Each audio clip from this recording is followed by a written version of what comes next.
Nous allons poursuivre donc notre analyse du personnage de Luffy dans notre séquence One Piece, partie lire et suivre un personnage itinéraire romanesque, avec une comparaison, facile d'ailleurs, entre Luffy et Momotaro. Ceci pour voir en quoi Luffy est aussi un personnage bien ancré dans la culture japonaise.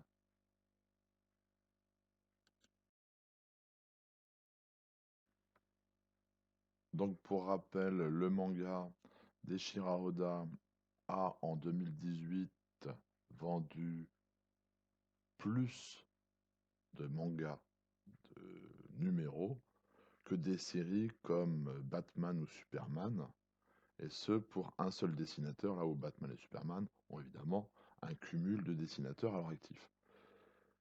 Alors si on revient encore une fois sur le personnage de Luffy, c'est qu'il colle avec notre programme, et c'est pour ça qu'on se concentre uniquement sur lui.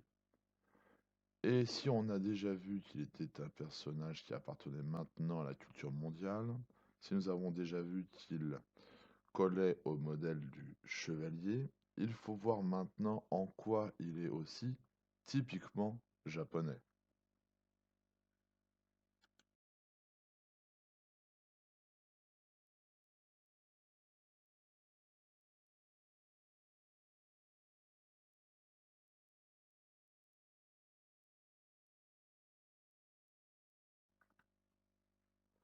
Revenons avant toute chose sur la légende de Momotaro. Donc c'est une très vieille légende japonaise qui date de la période Edo. Momotaro est venu sur Terre, il naît dans une pêche qui descend une rivière. La pêche est découverte par une vieille femme qui lavait son linge. Elle ouvre la pêche avec son mari et découvre donc un fils. Elle l'adopte et vont l'élever, évidemment, ses parents vont l'élever comme leur propre fils. Cependant, Momotaro est paresseux, mais fait preuve aussi d'une très grande force.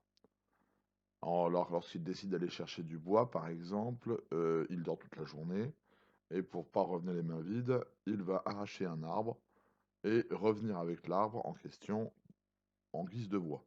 Évidemment, tout ceci attire sur lui l'attention du seigneur, qui va lui demander de quitter ses parents pour aller combattre des démons sur l'île d'Onigashima.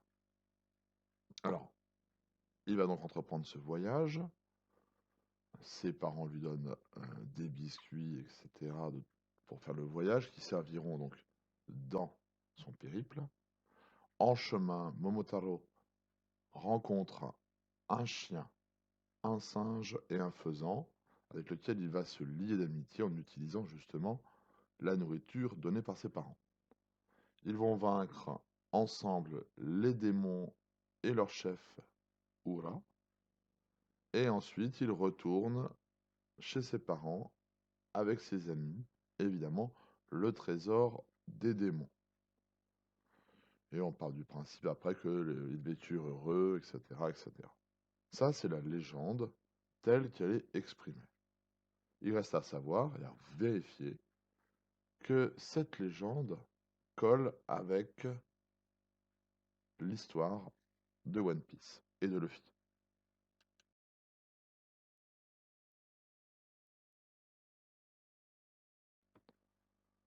Eh bien, en fait, ça colle tellement que Oshira Oda a fait un manga où il raconte l'histoire de Momotaro avec les personnages de One Piece.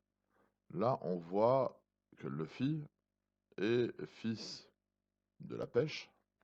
En clair, dans l'histoire normale de One Piece, il est évident que Luffy n'est Luffy que parce qu'il a mangé un fruit du démon. Donc, le premier point se vérifie tout de suite.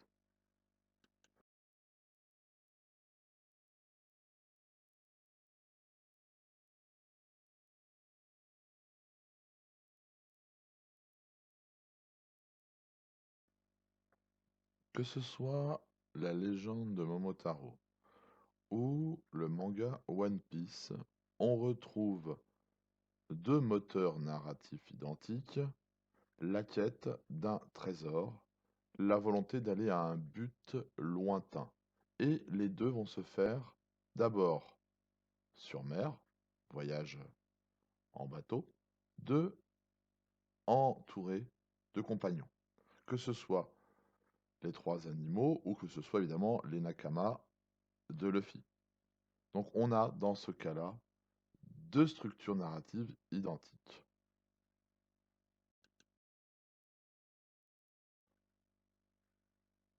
Dans l'histoire One Piece, on retrouve de nombreuses références à cette légende, comme les noms des trois amiraux, Kizaru, Akainu et Aokiji, qui sont des références aux compagnons de Momotaro.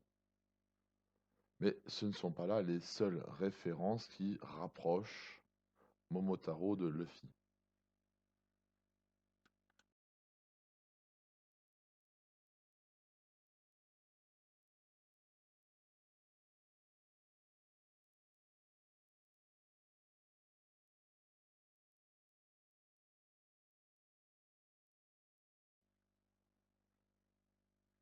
On voit dans le passé de Luffy qu'il y a de nombreuses références à la légende de Momotaro, que ce soit ses origines, puisqu'il est élevé aussi, adopté aussi par une vieille femme, même si elle est maîtresse de brigands. On retrouve aussi cette volonté d'être un peu paresseux, puisqu'il fuit à chaque fois le travail pour suivre son frère Ace.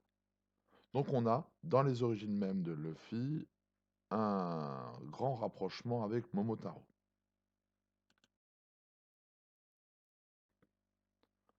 Enfin, le grand méchant, le boss final, que ce soit pour One Piece ou pour Momotaro, est finalement calqué sur le même modèle et se présente dans l'imaginaire de la même manière.